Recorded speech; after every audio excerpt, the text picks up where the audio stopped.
Hello दोस्तों, आप सभी का स्वागत है हमारे यूट्यूब चैनल एस कोचिंग पे। तो दोस्तों, आज हम लोग 2-3 दिन के बाद वीडियो आज प्रोवाइड कर रहे हैं। तो दोस्तों, हमारी तबीयत अच्छी नहीं होने के कारण हम वीडियो नहीं डाल पा रहे थे। तो आप लोग इस वीडियो को आज हम यह वीडियो डाल रहे हैं, तो इस वीडियो को ज़्यादा से ज़्यादा शेयर करिएगा और वीडियो को लाइक शेयर जरूर करिएगा। तो चलिए स्टार्ट करते हैं हम लोग आज का पहला प्रश्न। तो आज का पहला प्रश्न है, मनुष्य लोहा किससे प्राप्त करता है। मनुष्य है वह लोहा किससे प्राप्त करता है। तो मनुष्य लोहा किससे प्राप्त करता है, पनीर से, पालक से, मछली से, दूध से। तो लोहा जो प्राप्त करता है मनुष्य, वह पालक में सबसे ज़्यादा लोहा की, आयरन की प्रचुरता होती है। तो आप लोग इसको याद रखिए, ऑप्शन इसमें हमारा बी सही होगा। आगे चलते हैं। लव आवश्यक है, लव आवश्यक है किसके लिए। हीमोग्लोबिन और आरबीसी के निर्माण के लिए, सामान्य स्वास्थ्य बनाए रखने के लिए, शरीर के ऊतकों तथा ऑक्सीजन पहुंचाने के लिए, उपरोक्त सभी। तो यह लौह जो तत्व है वह आवश्यक यह सभी के लिए है, ठीक ना। यह सभी जो है उसके लिए लौह तत्व आवश्यक होता है। चलिए आगे चलते हैं। क्वेश्चन नंबर 3, सबसे अधिक आयरन किसमें पाया जाता है। तो सबसे अधिक आयरन किसमें पाया जाता है, केला में, सेब में, दूध में, हरी पत्तीदार सब्जियां में। तो सबसे अधिक आयरन की मात्रा किसमें पाई जाती है, आपको यह बताना है। तो किसमें पाई जाती है, तो देखिए जो सबसे अधिक आयरन पाया जाता है यह हरेदार जो होते पत्तीदार सब्जियां होती हैं उसमें पाया जाता है। चलिए आगे चलते हैं। क्वेश्चन नंबर 4, किसमें भरपूर लौह तत्व पाया जाता है। किसमें भरपूर लौह तत्व पाया जाता है, नारंगी में, अंडे में, हरी सब्जियां में, दूध में। तो जो सबसे भरपूर लौह तत्व पाया जाता है हरीदार सब्जियां में पाया जाता है। आगे चलते हैं। सीमेंट और अस्थियों दोनों में विद्यमान तत्व है। जो सीमेंट होता है और हड्डियां होती हैं उसमें जो तत्व पाया जाता है, कौन सा तत्व पाया जाता है, silicon, calcium, nitrogen, phosphorus. Cement और अस्थियों में जो विद्यमान तत्व पाए जाते हैं यह कैल्शियम पाया जाता है। क्या पाया जाता है, कैल्शियम पाया जाता है। आगे चलते हैं। क्वेश्चन नंबर 6, निम्नलिखित की कमी से एनीमिया रोग होता है। किसकी कमी से एनीमिया रोग होता है, आयोडीन की कमी से, कैल्शियम की कमी से, लोहा की कमी से और जस्ता की कमी से। तो किससे एनीमिया रोग होता है यह आपको बताना है। तो इसमें कौन सा ऑप्शन सही होगा, तो एनीमिया जो रोग होता है यह लोहा की कमी से एनीमिया रोग होता है। ऑप्शन इसमें हमारा सी सही होगा। आगे चलते हैं। विटामिन ई का रासायनिक नाम क्या है। तो विटामिन ई का रासायनिक नाम क्या है, रेटिनाल, रिबोफ्लेविन, पायरिडॉक्सिन, टोकोफेरॉल। तो विटामिन ई का रासायनिक नाम क्या होता है, तो यह होता है टोकोफेरॉल, जो है इसका रासायनिक नाम होता है विटामिन ई का। आगे चलते हैं। मानव शरीर में रक्त का थक्का किस विटामिन से बनता है। मानव शरीर में रक्त का थक्का किस विटामिन से बनता है, आपको बताना है। विटामिन के, विटामिन डी, विटामिन ई और विटामिन सी। तो आपको बताना है किस विटामिन से बनता है रक्त का थक्का। तो यह विटामिन के से बनता है, ठीक ना। विटामिन के से बनता है रक्त का थक्का। आगे चलते हैं। निम्नलिखित में से कौन सी विटामिन की खून के जमने में आवश्यक होती है। देखिए क्वेश्चन है, कौन सी विटामिन है जो खून के जमने में आवश्यक होता है। Vitamin A, vitamin C, vitamin E, vitamin K. तो अभी हम जाने हैं कि विटामिन के जो है यह खून के जमने में आवश्यक होता है। आगे चलते हैं। पालक के पत्तों में किसकी मात्रा सबसे अधिक होती है। तो पालक के पत्तों में किसकी मात्रा सबसे अधिक होती है, विटामिन की, आयरन की, कार्बोहाइड्रेट की, वसा की। तो पालक के पत्तों में किसकी मात्रा सबसे अधिक होती है, तो यह मात्रा होती है आयरन की। किसकी होती है, आयरन की मात्रा सबसे अधिक होती है। आगे चलते हैं। विटामिन ई विशेषतः किसके लिए महत्वपूर्ण है। विटामिन ई किसके लिए विशेषतः महत्वपूर्ण है, आपको बताना है।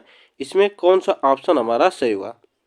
दांतों के विकास के लिए, कार्बोहाइड्रेट उपापचय के लिए और लिंग ग्रंथियों की सामान्य क्रियाओं में, उपकला ऊतकों के सामान्य स्वास्थ्य के लिए। तो इसमें कौन सा ऑप्शन हमारा सही होगा। तो ये देखिए विटामिन ई है जो यह लिंग ग्रंथियों की सामान्य क्रिया में यह इसका महत्वपूर्ण यह महत्वपूर्ण होता है विटामिन ए। तो ऑप्शन हमारा इसमें सी सही होगा। आगे चलते हैं। सर्वप्रथम प्रयोगशाला में जीन का संश्लेषण करने वाले वैज्ञानिक थे। तो जीन का जो संश्लेषण करने वाले वैज्ञानिक थे कौन थे? मेंडल थे, डार्विन थे, वाटसन थे, खुराना थे। तो सर्वप्रथम प्रयोगशाला में जीन का संश्लेषण करने वाले जो वैज्ञानिक थे वह कौन थे? तो यह खुराना थे। कौन थे? खुराना। ऑप्शन डी हमारा सही है। आगे चलते हैं। प्रयोगशाला में सर्वप्रथम डीएनए का संश्लेषण किया था। तो प्रयोगशाला में डीएनए का सर्वप्रथम संश्लेषण किया था किसने? मिलर ने, खुराना ने, डी ब्रिज ने और केल्विन ने। तो प्रयोगशाला में सर्वप्रथम डीएनए का संश्लेषण किसने किया था? तो यह किया था खुराना ने। ठीक है, किसने किया था? खुराना ने। डीएनए का डबल हेलिक्स मॉडल किसने दिया? तो डीएनए का डबल हेलिक्स मॉडल किसने दिया? आपको बताना इसमें कौन सा ऑप्शन हमारा सही होगा। तो इसमें कौन सा ऑप्शन सही होगा? तो यह डीएनए का डबल हेलिक्स जो मॉडल दिया था वाटसन वे क्रिक ने यह दिया था। किसने दिया था? वाटसन वे क्रिक ने दिया था डबल हेलिक्स मॉडल। आगे चलते हैं। मनुष्य में द्विगुणित क्रोमोसोम की संख्या होती है। मनुष्य में द्विगुणित क्रोमोसोम की संख्या होती है। 23 होती है, 24 होती है, 46 होती है और 48 होती है। तो इसमें बताना है तो द्विगुणित क्रोमोसोम की संख्या कितनी होती है? तो यह होती है 23। अगर हम इसको द्विगुणित कर देंगे तो 23 हो जाती है। अगर उस तरह समानता पूछा तो 46 होती है। तो आपको जोड़े में पूछेगा तो कितना हो जाएगा? 23। ठीक, आगे चलते हैं। मानव में गुणसूत्रों की संख्या कुल संख्या कितनी होती है? गुणसूत्रों की कुल संख्या कितनी होती है? 46, 48, 52 और निश्चित। तो देखिए अभी आ गया क्वेश्चन। तो इसमें होती है 46 संख्या होती है गुणसूत्रों की। आप लोग इसको याद रखिए। आगे चलते हैं। क्यों शीतकाल की तुलना में ग्रीष्मकाल में अधिक मछलियां मरती हैं? तो आपको बताना है शीतकाल की तुलना में ग्रीष्मकाल में अधिक मछलियां मरती हैं। खाने की कमी के कारण, अविष के सांद्रण के कारण, O2 के अपक्षय के कारण, रोग के फैलने के कारण।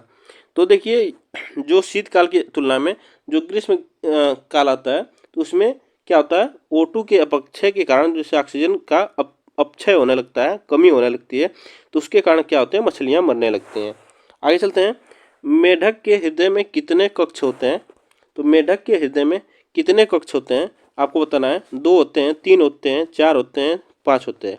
तो मेढक के हृदय में कितने कक्ष होते हैं? तो 3 कक्ष होते हैं मेढक के हृदय में।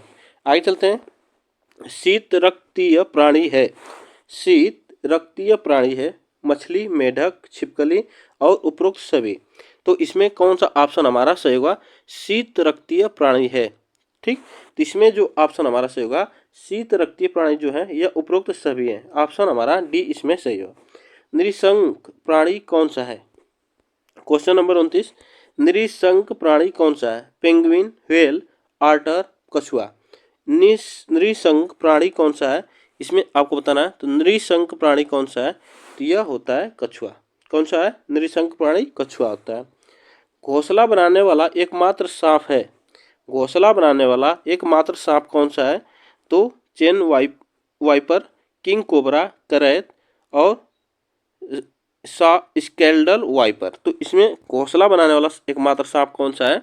इसमें आपको बताना है तो यह जो किंग कोबरा है यह अपना घोंसला बनाता है। आगे चलते हैं। डायनासोर थे।